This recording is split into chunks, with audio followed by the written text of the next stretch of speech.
52 contracts, 3 ruthless clauses, and one woman brave enough to challenge an entire system. Jasmine Crockett walked into the courtroom alone. No assistant, no security, armed only with the evidence and a truth buried for 6 years. She didn't just expose a billion-dollar scam. She silenced an entire courtroom. So what exactly turned a seemingly small trial into the spark that shook America to its core? Stay with us. This is a story worth every second of your time. The air outside was heavy, thick with heat and silence, as Jasmine Crockett stepped through the glass doors of the GW County Courthouse. She carried no entourage, no press behind her, no polished team of junior attorneys. Just one worn leather case in her hand, and the kind of determination that doesn't bend, even when the ground does. Her strides were sharp, heels cracking against the marble like warning shots. She knew exactly where she was walking, into the belly of a system that had crushed others before her. Not because they were wrong, but because they weren't powerful. She wasn't here to negotiate. She was here to confront. Then she saw him. Back row, left corner. Noah Hartley, slouched low in his seat, wearing a tan blazer like a poor disguise, his fingers clasped too tightly, knuckles pale.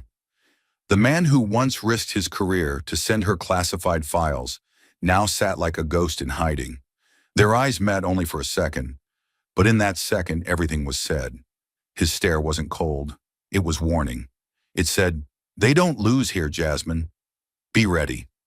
She gave the faintest nod. No fear, no doubt, just resolve. She barely had time to finish registering Noah's quiet warning when the real show began. The courtroom doors creaked open again, not with hesitation, but with practiced flair. Grant Lasker entered like a man stepping onto a stage he'd built himself. He didn't walk. He glided, like a man used to having the floor before he even opened his mouth. His eyes found Jasmine instantly, and then came the smirk. The kind that wasn't just dismissive, but deeply amused by the fact that she'd shown up at all. He took a moment to enjoy the optics. Her, standing alone. Him, flanked by 2 junior associates in expensive suits carrying files they probably hadn't read. Lasker tilted his head slightly, and his voice, silky, smug, unmistakably rehearsed, cut through the silence. Well, I thought you'd finally retired." No response. Jasmine stood still. Still delivering those grandstanding speeches? The kind that get headlines but never hold up in court? What is it today?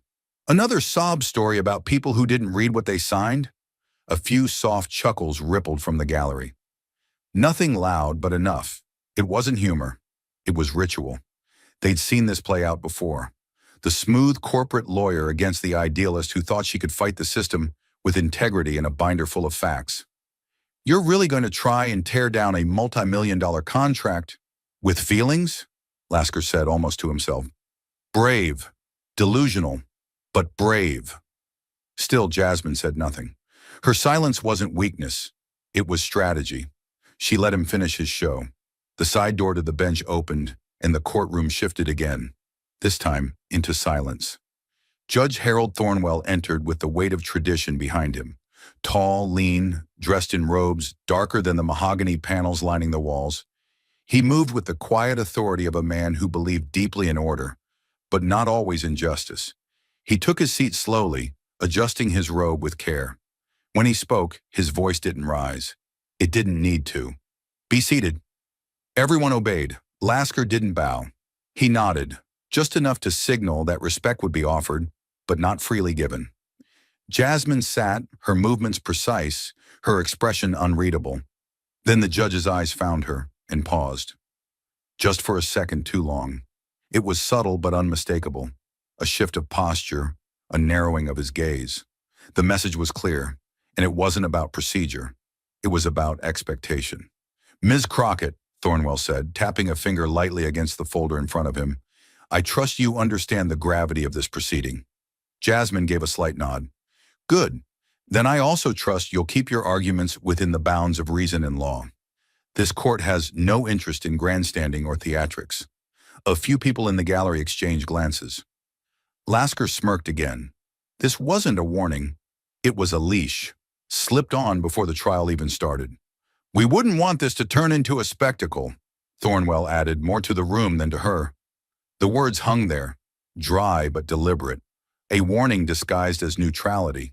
Jasmine had heard it before, in courtrooms that looked different but acted the same. Don't raise your voice. Don't stir the room. Don't challenge the way things work. This wasn't about tone, it was about control, about telling her exactly how far she was allowed to go before it became too much. She didn't flinch when the judge questioned her. She didn't rise to Lasker's bait. Jasmine Crockett had stood in rooms like this before, built to elevate power, designed to humiliate anyone who didn't wear the right suit, carry the right name, or speak in the right tone. But today she wasn't here to posture, she was here to dismantle. And the first crack in the foundation was ready. She rose from her seat without ceremony, no dramatic pause, no flourish, and walked to the evidence cart with steady, measured steps. The moment she opened her case, the room began to shift. No one moved, but the atmosphere tightened. Jasmine pulled out a thick black binder, corners frayed, spine slightly torn, edges marked by months of war room work and sleepless nights. 52 contracts were inside, signed by real people with real savings, and most of them had no idea they'd been walking into a financial trap. She laid the binder on the evidence cart, the soft thud loud in the silence, and spoke with the calm force of someone who knew exactly where the bones were buried. These are the investment agreements issued by Seaside Capital over the last 6 years. No theatrics, just facts. She flipped to the first colored tab, read, and pressed a button on the remote in her hand. A document flashed onto the projector screen, crisp and formal. Clause 14B, the company reserves the right to adjust annual service fees based on projected market trends. She didn't speak right away. She let the clause sit in the air, just long enough for the jury to read it twice. Then, with surgical calm, she began to cut. On paper, this sounds standard, logical even. Who wouldn't expect fees to shift with the market? That's when Lasker saw his opening. Still seated, he leaned slightly forward, voice calm but calculated, just loud enough for the jury to hear, soft enough to sound reasonable. Fee adjustments are standard in financial services, Ms. Crockett. He didn't look at her. He looked at the jury, like he was explaining something to a group of students. A few heads nodded slightly. His tone was mild, but his intent was clear.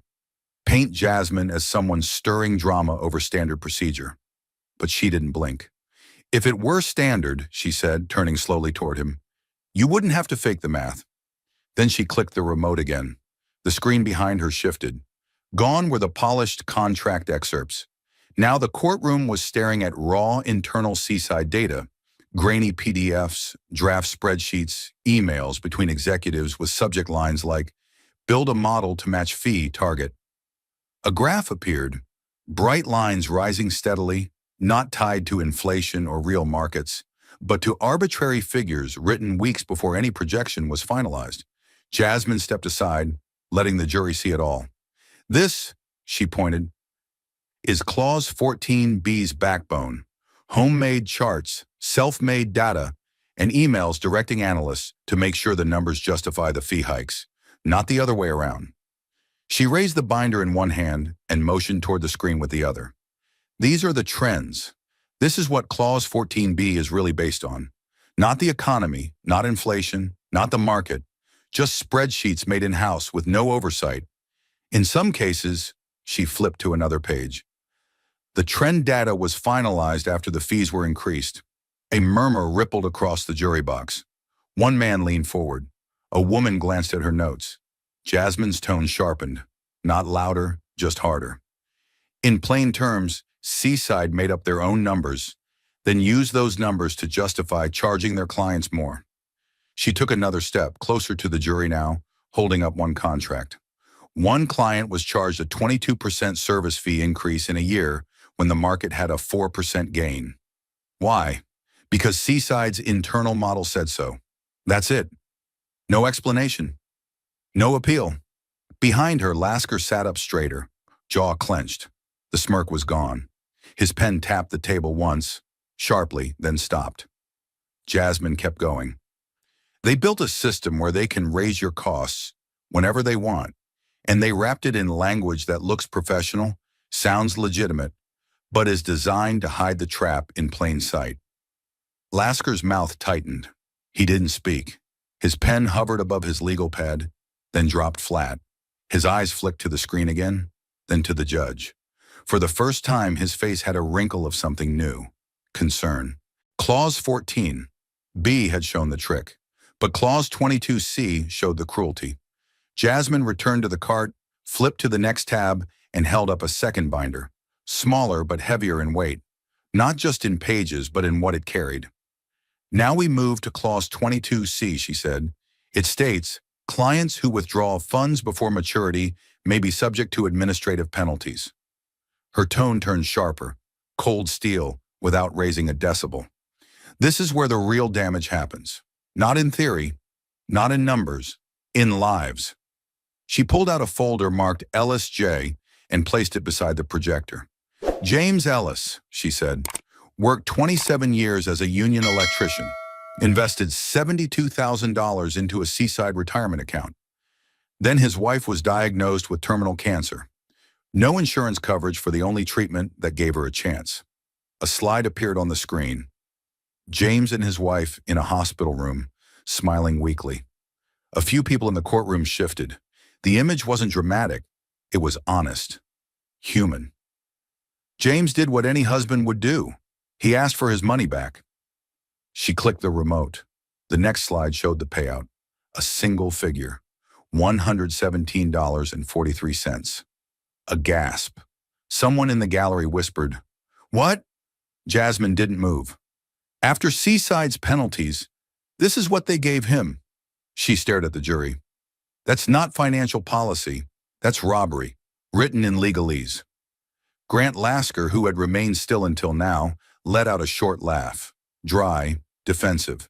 He stood, pretending calm. Your Honor, these are emotionally charged stories with no bearing on the legality of the contracts. But Jasmine cut in, voice like a scalpel. You want to talk legality? Let's show them the contract. She clicked again, pulling up James Ellis's agreement. The document loaded. 1 page, 2, 3. Then she froze. Clause 22C was missing. It had been there. It was always there. But now on the courtroom projector, it was gone. Jasmine clicked again. Back, forward, nothing. She didn't flinch. Your Honor, I request verification. The digital document has been altered. A thick pause filled the room. Even the air seemed to slow. Thornwell signaled the bailiff, who quickly retrieved the printed file. The judge flipped to the correct section. Page 9, section 22, C. Clauses present in the original, he said flatly, but missing from the projection. Lasker sat down slowly. The smirk was gone.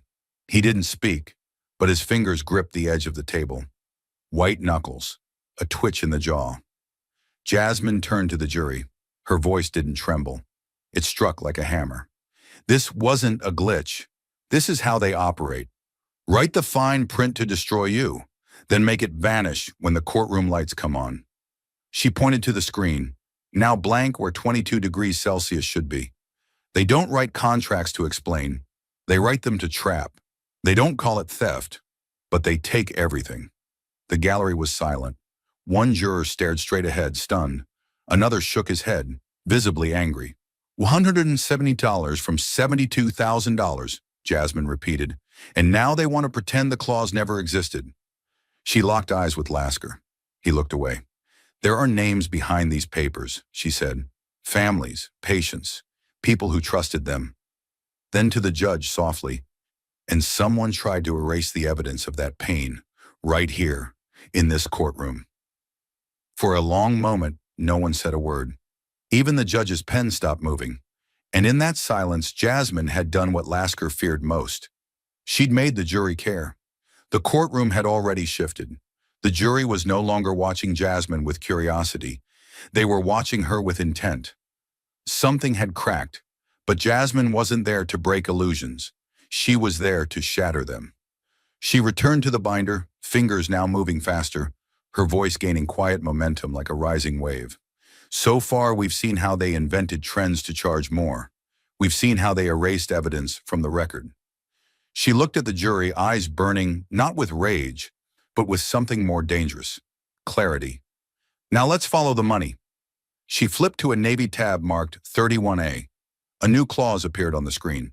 Clause 31A. The company shall not be liable for market-driven losses. She let the words hang in the air. They sounded neutral, almost dull. It's written to feel familiar, she said, to seem safe. You hear market loss, and you think, well, that's just the risk of investing, right? She turned to the jury. Some nodded slowly, unconsciously. That's how it worked. Jasmine clicked the remote again. But what if I told you there was no market involved? The screen shifted. This time it wasn't just documents. It was a visual web, a digital blueprint, a detailed flow chart with arrows connecting 23 shell companies, layered across 4 countries: Delaware, Panama, Luxembourg, the British Virgin Islands, each node marked by initials, each arrow a pathway for client funds. The jury stared. What you're looking at is a real-time audit trail, Jasmine said. These are shell companies, legally formed, virtually empty. Their only purpose? To receive, move, and hide Seaside's client money. She pointed to one node. Here's where a client's funds enter, labeled as Diversified Portfolio. It goes to Holding Trust A. From there, it's transferred to Axis Strategic LP, then to Argos Group Ltd., a private equity firm with no listed employees and no physical office. Click. The next slide, a luxury yacht, 74 feet, mahogany decks, private dock, registered under Argos Group Limited. This yacht is registered to one of those firms, and that firm, she paused, turning to the jury, is 51% owned by Seaside's chief operating officer. You could hear the breath leave the room. So when they told you your money was invested in the market, what they meant was, it was building toys. For them. Behind her, Grant Lasker stiffened. This is misleading. You're implying criminal activity without proof. Jasmine didn't even turn to him. No, I'm not implying. I'm showing. She clicked again. Now. Wire transfers. Date stamped. Matching client withdrawals with funds hitting shell companies. Days before those same clients were told their accounts had underperformed. She stepped forward. One client was told her $40,000 had lost value due to market instability. The same week, $39,800 from her account landed in a firm that bought a villa in Mallorca, registered to a Seaside executive's spouse. Lasker stood up now, frustrated. You're twisting connections, building conspiracy theories. But Jasmine didn't raise her voice. She just turned toward him, finally, and said, You want to talk about theories? Let's talk about ownership filings, about property registries, about tax records. You can twist words in a contract, Mr. Lasker, but you can't untwist a wire transfer. She stepped directly between the jury and the screen, commanding the room. Clause 31A was their shield. It let them say, sorry, it's the market, while their executives were holding champagne on the French Riviera. They hid behind the language of risk to justify theft with a signature. Click. Now the screen showed a quote from a Seaside internal email. As long as it's routed through 2 layers, no one will trace it back. Legal reviewed it. We're fine. Jasmine's voice cut through the silence. They built a machine, not to grow your money, but to make it disappear legally, to protect themselves with language, while bleeding you dry. She stepped closer to the jury box now. They told you your money was in stocks, bonds, real estate, but it was in speedboats, villas, wine cellars, and they wrote contracts like Clause 31A to make sure you never knew. One juror covered his mouth. Another woman stared down at her lap, fists clenched. In the gallery, a retired man leaned forward with tears in his eyes. He'd once invested with Seaside. They didn't lose your money, Jasmine said. They took it, then blamed the market. She walked back to the screen, arms by her sides, voice barely above a whisper. This wasn't just business. It was betrayal, legalized. Lasker had nothing left to say. His hand was shaking now, the pen tapping out silent panic on the legal pad before him. He glanced to the judge, then down again, saying nothing. And Jasmine, she stood still, calm, precise. They told you it was volatility, but really it was greed, dressed in paperwork, hidden behind a clause. And for the first time, no one in the courtroom, not even the judge, dared to breathe. But the charts weren't the end of it. Jasmine hadn't come to show what they did. She came to prove why they did it. As the final flowchart faded from the screen, the courtroom was already reeling. Jurors stared in stunned silence. Lasker's pen had stopped moving. Even Judge Thornwell leaned back slightly, expression unreadable, but no longer indifferent. And then Jasmine reached for a red folder. It was thinner than the others, but more dangerous. Labeled simply, Confidential, Seaside Internal. Her hand didn't tremble as she held it up. "Your Honor," she said, her voice firm, "I'm submitting one final document for the court's review. This was provided by a former Seaside employee, verified by a third-party forensic firm." She walked it to the bailiff herself. No assistant, no ceremony, just truth, delivered like a warrant.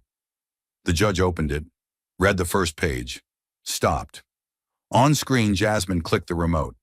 The memo appeared, company letterhead at the top, time-stamped and addressed to Seaside's executive team. The subject line was plain: Client Communication Strategy, Q2 Revisions. She read aloud, Objective: maximize client confusion, delay disclosure timelines, minimize legal exposure. A collective inhale swept across the jury box. "These aren't my words," she said. "They're Seaside's." She advanced to the next slide, a screenshot of handwritten notes in the margin, scrawled by one of the firm's senior directors. "The less they understand," Jasmine read slowly, "the less they fight."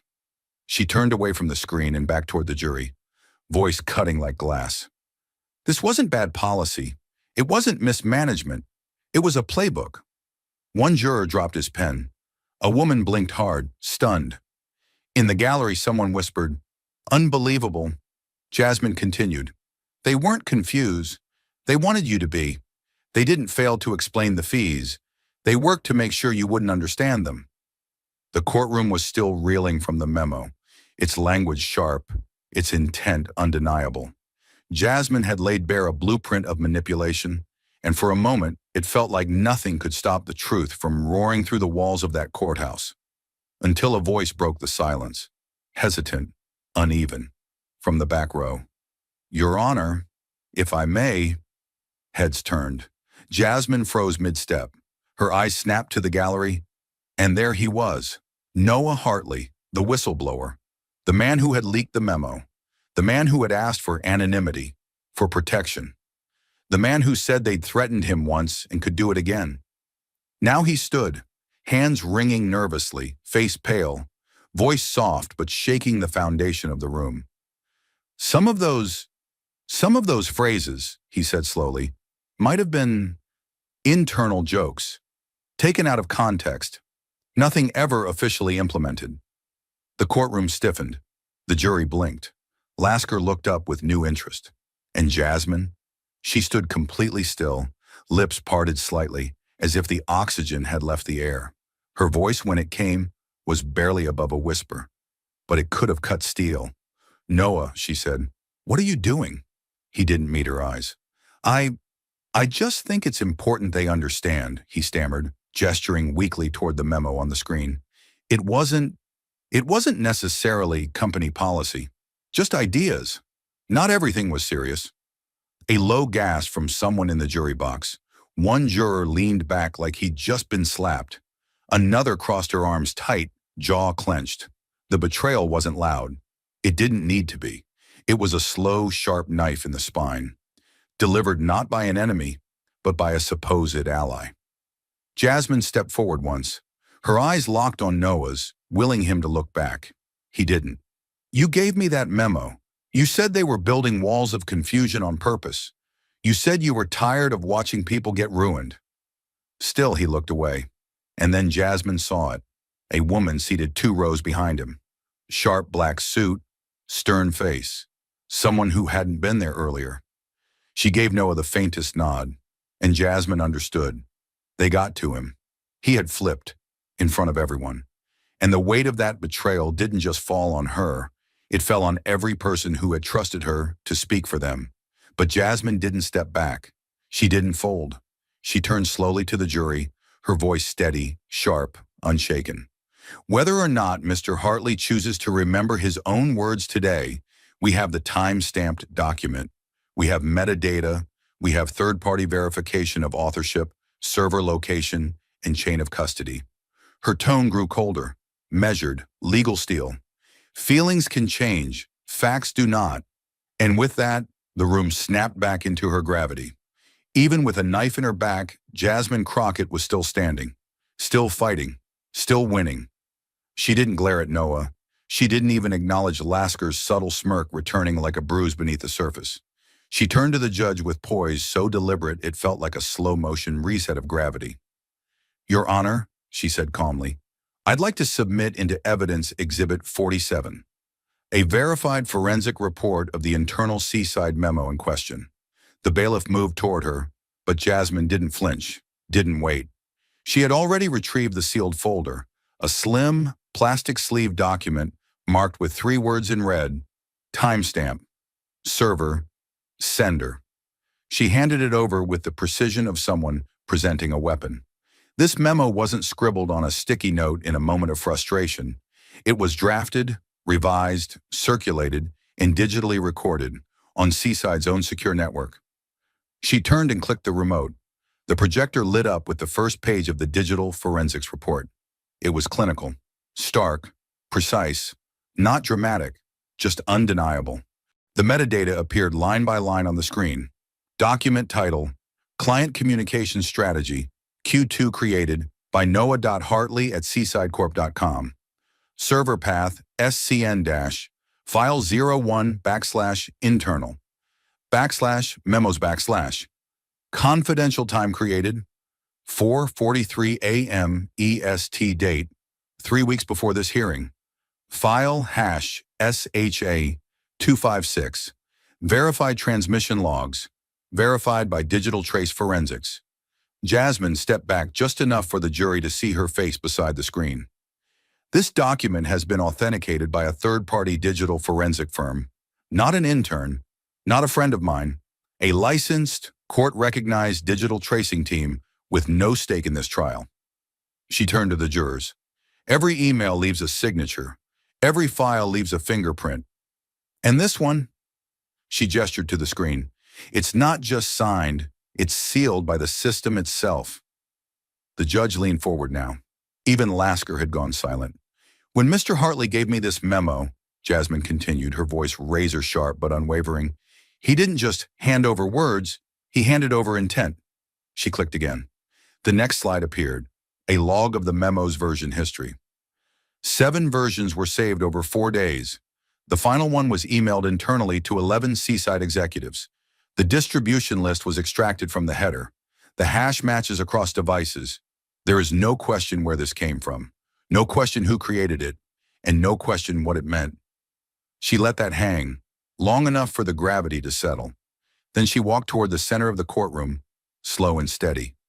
They didn't just lie to their clients. They lied in writing, digitally, repeatedly.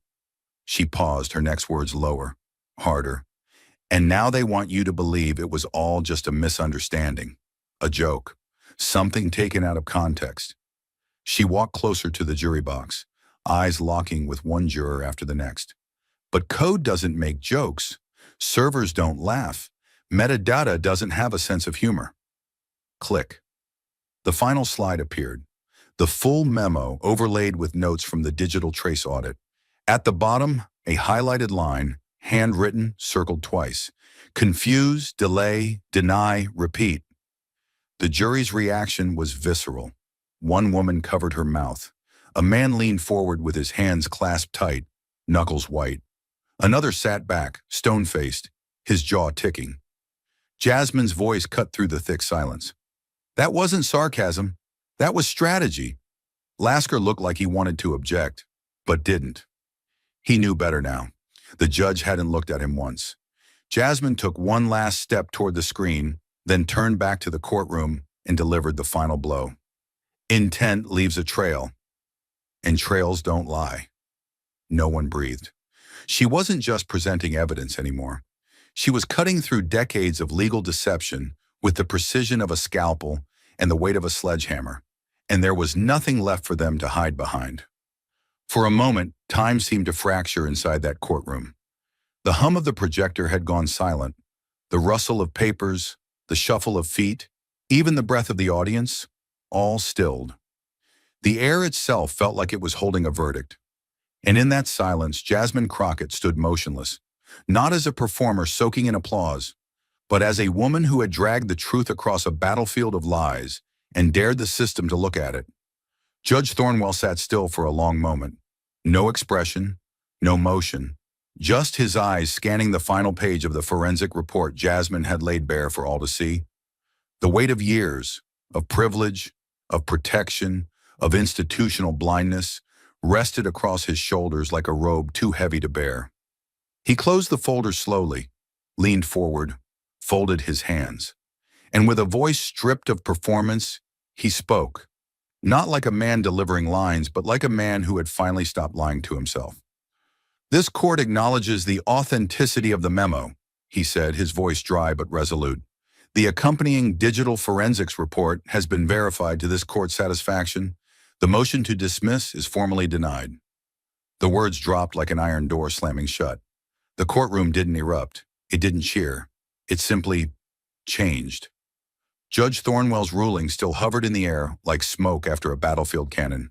The courtroom remained frozen in that split second between disbelief and realization. Jasmine didn't move. She didn't shift her weight or drop her shoulders. She stood perfectly still, the glow of the projector still catching the edge of her binder like a soft halo. Behind her, across the aisle, Grant Lasker was stone. He hadn't made a sound in minutes. His pen had fallen silent. The legal pad before him, once filled with practiced rebuttals and smug annotations, was now blank with defeat. He stared at it, not reading, not writing, just staring, like a man searching for a strategy and realizing he had none left. His hands trembled slightly, just enough for the closest reporter to notice and pause her typing. There were no objections now, no cross-examinations, just silence, the kind that swallows power whole. And then a new sound, barely audible, but deeply human. The creak of a wooden bench, followed by the subtle scrape of worn soles against the marble floor. An elderly woman stood. She wore a modest gray blouse, pressed slacks, and a string of pearls that had seen better decades. Her hair was neat, her eyes wet.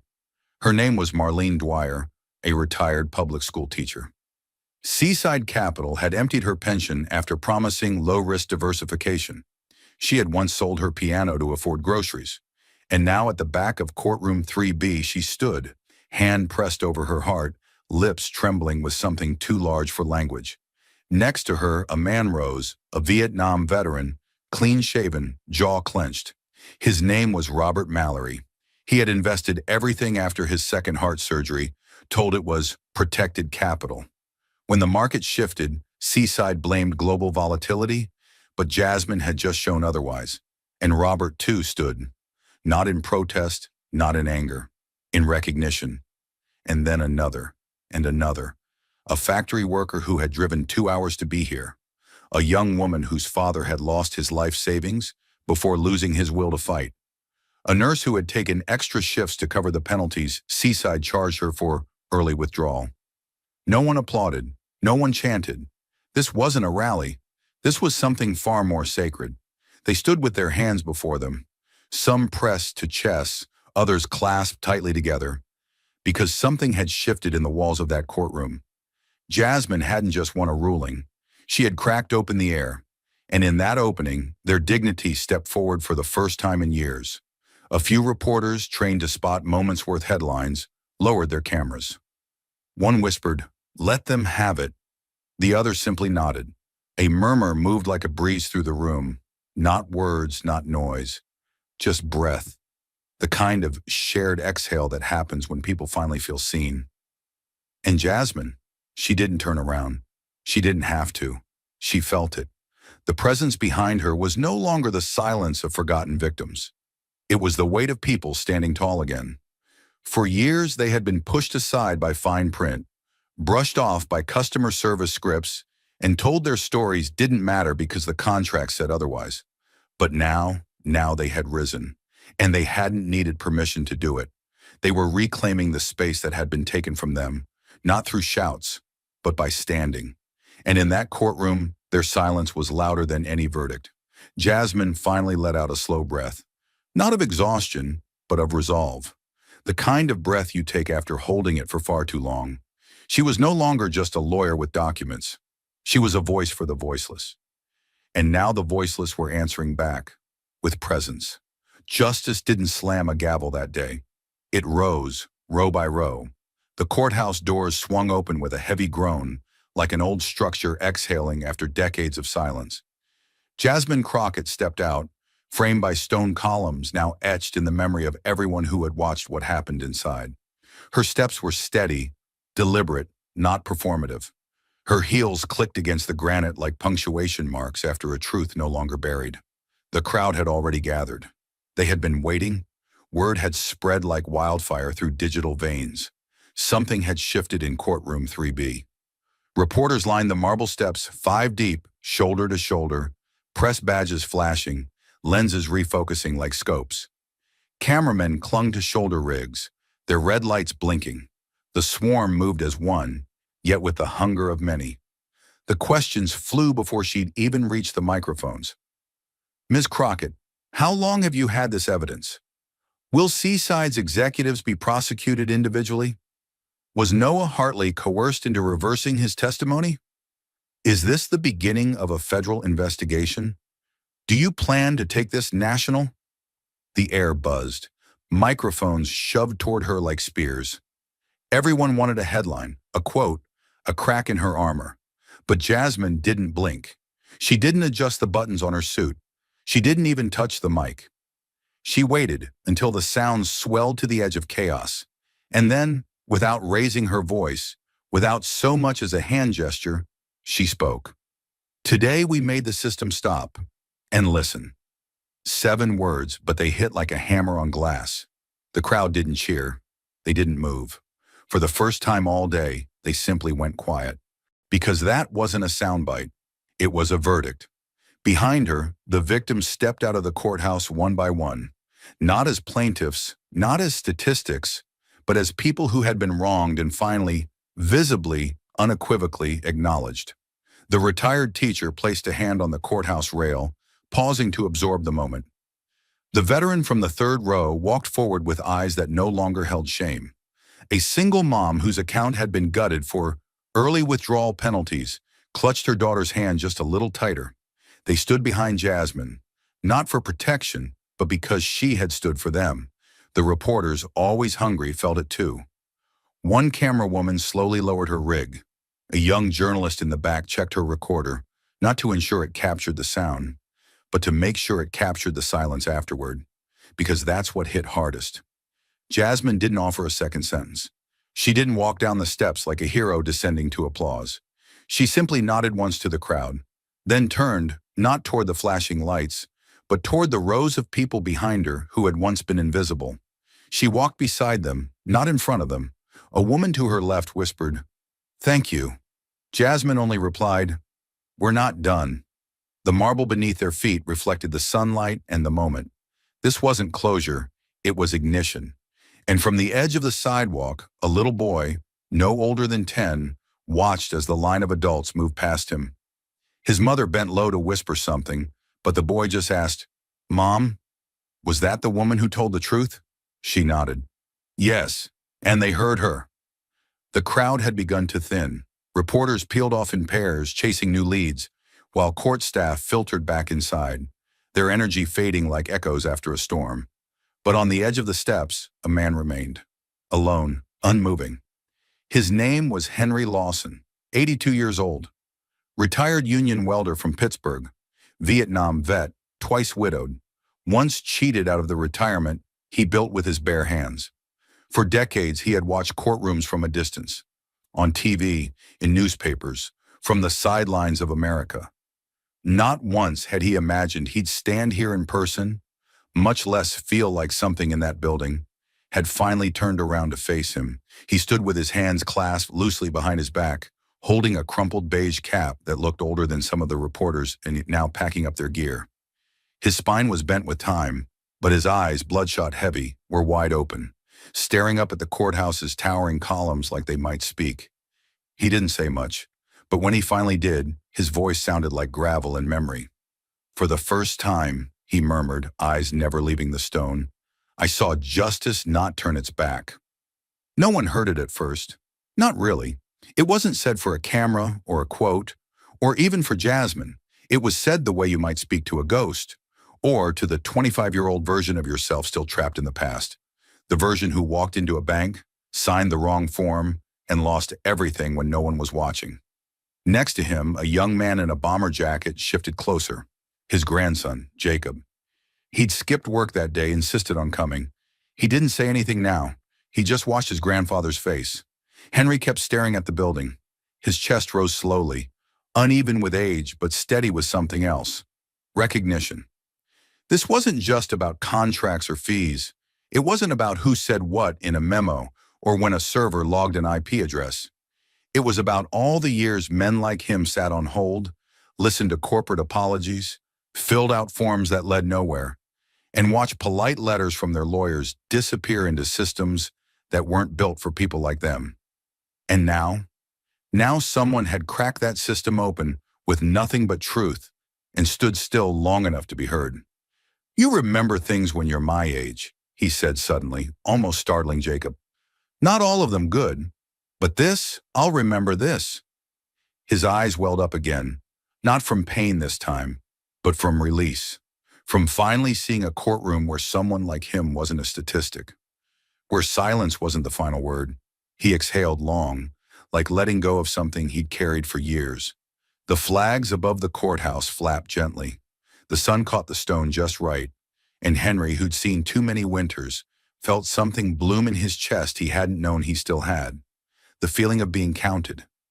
Jasmine was already off the steps by then, walking with the others, but she turned once, just briefly, and caught his gaze. She didn't wave. She didn't nod. She just saw him. And in that glance, Henry felt it again. He wasn't on the outside anymore. Not today. Not this time. The courthouse had fallen silent, but across the country, the system began to shudder awake. It didn't happen all at once. The impact wasn't loud. Not at first. It started with a whisper in the legal underground. A junior analyst in Sacramento quietly flagged a file titled "Client Withdrawal Clause, Internal Draft." In Chicago, a paralegal stared at a familiar-sounding penalty structure in an old arbitration case and asked her boss, "Doesn't this look like what Jasmine Crockett exposed?" Then came the calls. Then came the files being reopened. Within 72 hours of Jasmine Crockett's final words echoing through courtroom 3B, legal teams in 5 states had already begun informal reviews of contracts tied to Seaside Capital and its affiliates. By the end of the week, it was 12 states. Old settlements were being re-examined. Dismissed lawsuits suddenly didn't seem so weak anymore. They seemed manipulated. In Colorado, the Attorney General's office announced a formal investigation into systemic contract misrepresentation practices after one of Jasmine's exhibits was found to be nearly identical to a 2019 case that had been quietly settled under NDA. In North Carolina, a group of retirees filed a class action lawsuit against a local wealth management firm that had once licensed its contract templates from Seaside's legal department. And in Texas, a state court judge issued an emergency order demanding the preservation of internal emails and financial data from a banking conglomerate accused of hiding penalties through shell ventures. The same shell structure Jasmine had diagrammed on screen just days earlier. Jasmine's binder, the one with frayed corners and 52 contracts, was now circulating behind closed doors in legal circles as Exhibit 0. Attorneys began using her case as the framework for fighting back, citing her meticulous breakdowns and courtroom demonstrations as precedent for fraud by language. The phrase "engineered confusion" entered the legal vocabulary. Law school professors rewrote their syllabi. Journalists requested transcripts. Politicians, once dismissive, now asked, how many others got caught in the same net? Meanwhile, Seaside Capital's boardroom went into lockdown. Emergency strategy meetings were held in glass towers above Wall Street. One shareholder memo leaked to the press read simply, "This case was supposed to be containable. It is not." But Jasmine hadn't just exposed a corrupt company. She'd exposed the architecture of abuse, how corporations hide exploitation inside legality, how language can be made so dense, so carefully crafted, that even harm looks legitimate. And in doing so, she handed the public something they hadn't had in years, a clear blueprint of how power cheats when no one's looking. In Washington, D.C., a group of senators formed a bipartisan working group to examine potential reforms to financial disclosure laws. One of them, a former securities litigator, said bluntly in a press conference, "What Ms. Crockett revealed isn't just malpractice, it's manipulation disguised as policy." Behind the curtain, Seaside's senior legal counsel stepped down for health reasons. Their chief risk officer stopped appearing at board meetings. An internal audit leaked to Reuters revealed that nearly 38% of Seaside's discretionary fee increases over the past 5 years had no documented basis outside of proprietary internal models. The same phrase Jasmine had lit on fire in front of 12 stunned jurors. One of those jurors, an engineer named Reuben Caldwell, was later quoted saying, "They weren't adjusting fees to reflect the market.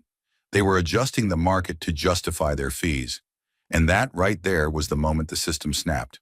Because Jasmine hadn't merely exposed fraud, she exposed design. She showed that the suffering was built in on purpose, that the fine print was engineered to confuse, that the contracts weren't broken.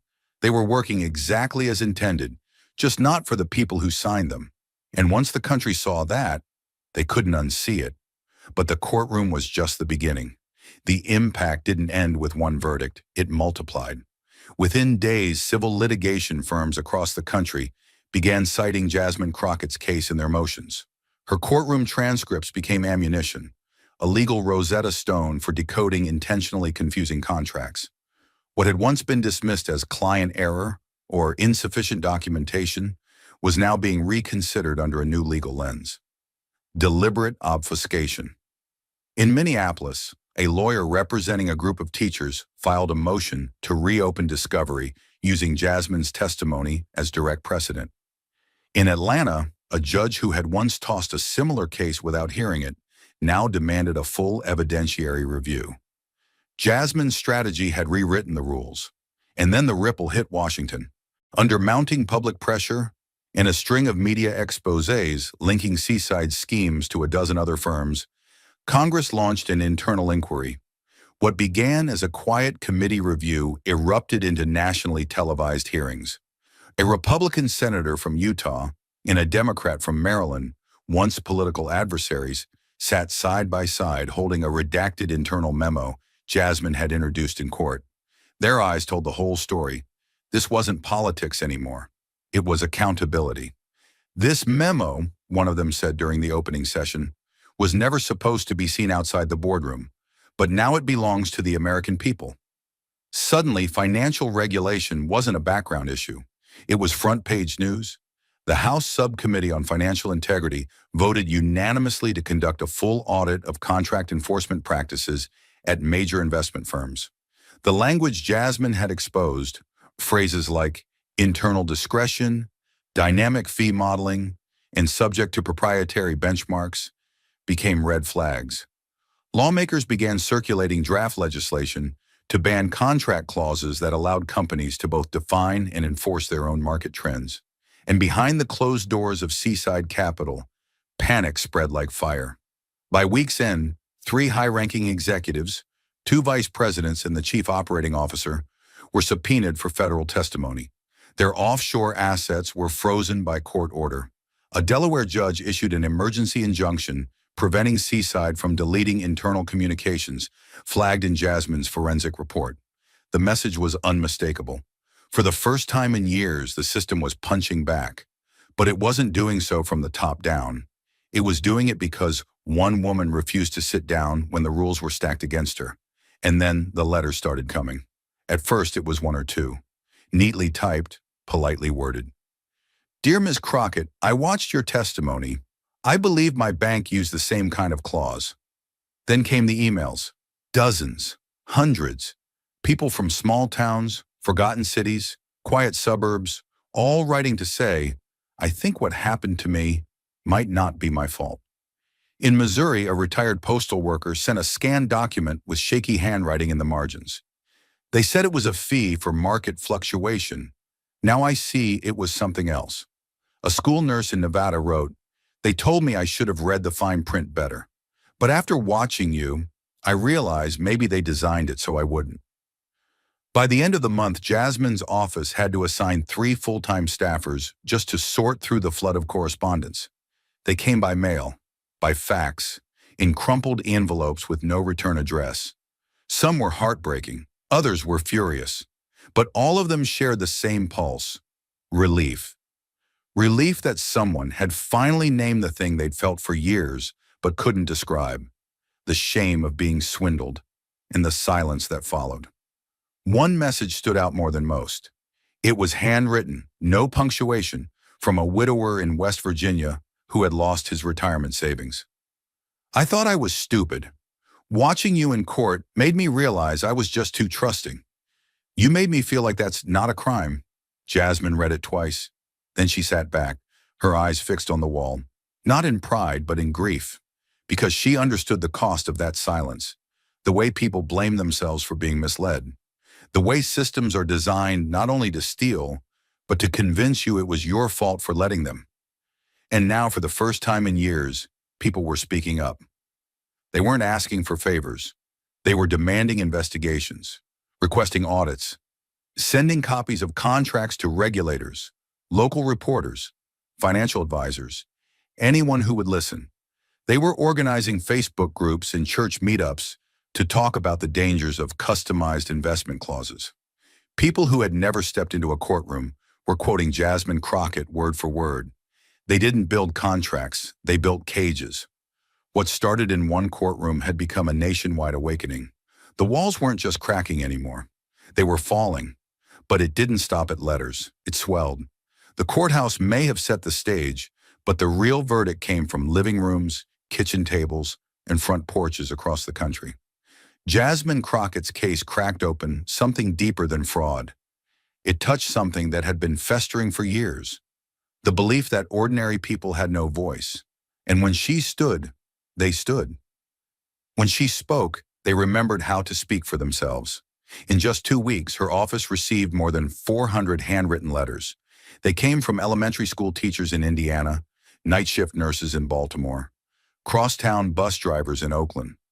One envelope from a veteran in Mississippi contained his folded discharge papers and a note that read, "I fought for a country that told me to read the fine print. Turns out they buried the knife in it." Another from a young single mom said simply, "I thought I was the only one who felt stupid. You made me feel human again." Some came with contracts, some came with tears.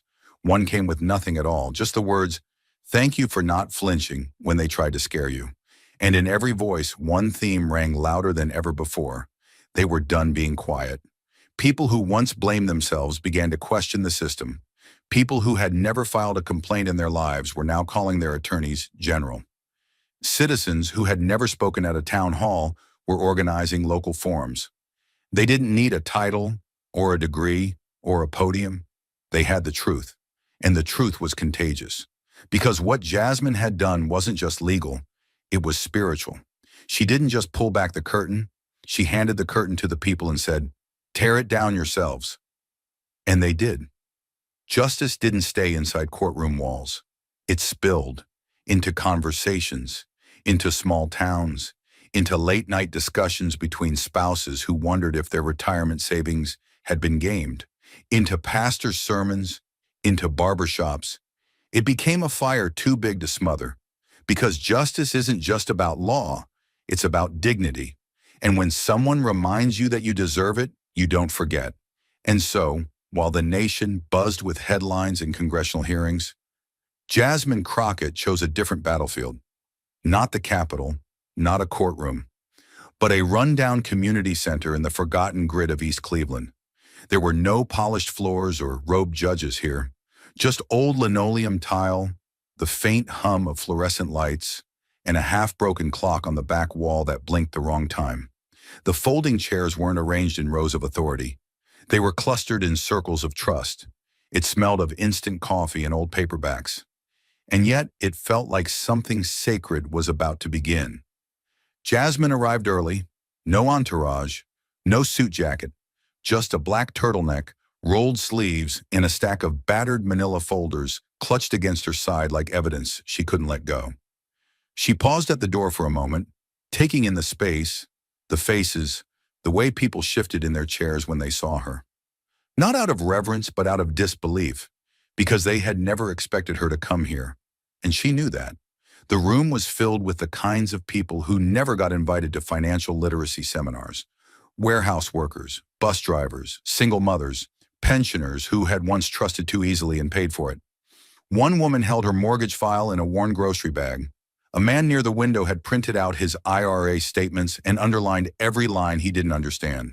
They weren't dressed for court. They weren't trained in legalese, but they were here because Jasmine had stood up in front of power and made them believe maybe they could too. She walked to the front of the room. No podium, just a collapsible table, a whiteboard behind her, and a dry erase marker she grabbed from a chipped plastic cup. Then she said it, not like a lawyer, but like a neighbor. Today's not about me. It's about getting your power back. She held up one of the seaside contracts and let it fall open onto the table with a soft thud that cut through the silence. We're going to take this apart. Not so you can file a lawsuit, so no one ever tricks you again. A murmur of agreement moved through the room. Some leaned forward, others just held their breath. Then she handed out red pens. The air inside the room was still, heavy with the weight of old doubts and new hope. Jasmine didn't pace, didn't perform. She stood anchored, feet planted, eyes steady, at the front of the room.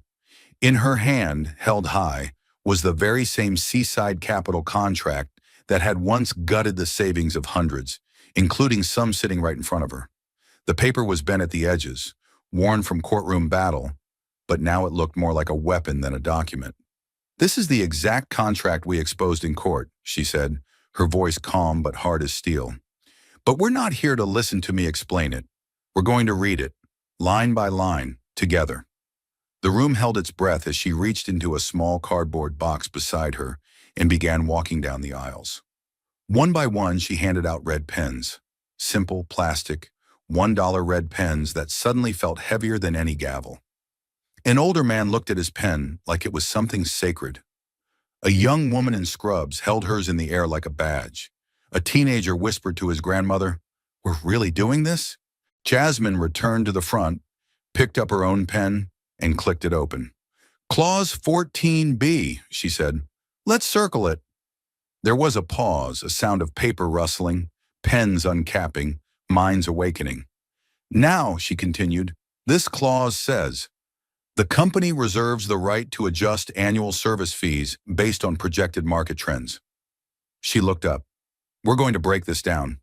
Not as lawyers, as people who've earned the right to understand where our money goes." The energy in the room shifted. Eyes narrowed. Pens hovered. Jasmine walked to the whiteboard and wrote the clause in bold letters. Then she underlined 3 words. Reserves the right. That means they can, but it never says when, or why, or how much. That's not protection. That's a trap. A man in the back raised his hand. "They told me that clause was standard," he said. "I thought I was just being paranoid." Jasmine turned to him, her voice clear. "You weren't paranoid. You were outnumbered." She circled the next phrase. Projected market trends. "And guess what?" she said. "Those trends weren't from the real market. They were made up, just like in the courtroom." The room started to shift again, not in sound, but in posture. Shoulders squared, brows furrowed. Every eye on Jasmine now held the same glint. This isn't a lecture. This is war. But this time, they weren't unarmed. They had red pens. And for the first time in a long time, they had each other. And as the red pens moved across paper, something extraordinary began to happen. People started asking questions, not with shame, but with fire. A bus driver raised his hand and pointed to a paragraph labeled, Penalty assessment criteria. This part right here, this is where they got me, isn't it? Jasmine walked over, looked at the circled line and nodded. Exactly. That's where they told you it was a maintenance fee when it was really a backdoor penalty. Another woman, a retired teacher, leaned over her document. I never knew that line meant they could take my money even if I followed the rules. Her voice cracked. I thought I'd messed up. Jasmine crouched beside her, not above her, but next to her, and said, No, they built it that way, and no one explained it because they didn't want you to fight back. Around the room, jaws clenched, pens tapped, hands rose. They weren't confused anymore. For years, these people had been told to sign and not question. They were made to feel stupid if they asked, made to feel difficult if they hesitated. But now, under flickering lights in a community center that smelled like old glue and civic hope, they were tearing apart a document that had once silenced them. Line by line, word by word. Jasmine didn't speak like a professor or a politician. She translated legalese into plain truth. Every clause she broke down became a torch passed from her hands to theirs. She showed them where the traps lived, where the contradictions hid, where the language curled around itself like a snake made of polite deception. Legal power shouldn't be locked away behind credentials, she said. It should be a common language, like first aid, like fire drills, like freedom. The crowd was no longer passive. They were circling clauses with confidence. They were flipping pages and pointing out red flags. They were, for the first time in their lives, reading contracts without fear. They weren't waiting for permission to understand. They were claiming their right to clarity, and Jasmine watched them, her eyes burning not with rage but with resolve. They wanted you to think you needed a lawyer to stand up. But sometimes all you need is a pen and a little truth. And then it happened, quietly, simply, but with the force of something sacred. The crowd had begun to gather their things. The room was buzzing with side conversations, quiet tears, and pages now full of red ink. But one man, gray-haired, shoulders slightly hunched, a W. Woodward veteran's pin on his cap, stood frozen in place. Jasmine noticed him. She didn't move. She let him come to her. He walked slowly, gripping a folded contract in one hand and his red pen in the other like a torch he never thought he'd be allowed to hold. When he stopped in front of her, his voice was gravel but steady. I didn't think I could ever understand this stuff, he said. All my life I let people in ties tell me what things meant, and I just nodded. But now? He paused. I don't think I'm scared of it anymore. The room went still again. Jasmine blinked, her chest rising once, then falling slow. She didn't smile. She nodded. Not the nod of approval, but the nod of recognition, from one fighter to another. He gently placed the contract on the table and whispered, Thank you for making people like me feel like we weren't stupid. Just left out. That was the moment. Not the courtroom, not the ruling, not even the headlines. This, because Jasmine Crockett hadn't come here to inspire headlines. She hadn't come here to launch a campaign or charm a camera crew or claim some hero spotlight.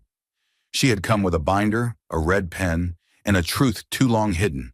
And in doing so, she had given something back that no bill could ever legislate. Dignity. She never ran for office. She never held a press conference. She just kept showing up in church basements, school auditoriums, union halls, shelters, and retirement centers. She built no empire. She left no statue. But what she left behind was far more enduring. A blueprint for justice that ordinary people could carry in their hands. Because justice, she knew, was never a destination. It was a relay. A fire passed from hand to hand, story to story, truth to truth. And as she packed up her materials that night, just a box of papers and a heart full of worn names, Jasmine Crockett didn't feel powerful. She felt useful, and that was enough. Outside, the wind picked up across the Cleveland streets. People stepped out beneath the yellow glow of street lamps, still clutching their red pens like keys to a door no one had told them they could unlock. Jasmine looked up once, to the sky, then turned back to the community center and whispered to herself, We don't need to win every courtroom. We just need to keep the truth alive. And in that moment, it no longer belonged to the courts. It belonged to the people. Thank you for watching until this moment and for standing with us on this journey for justice. Your support means everything. Like, subscribe, and turn on notifications so you never miss what's next. And we'd love to hear your thoughts. Leave a comment below and let us know what moved you most in this story. Together, our voices make a difference.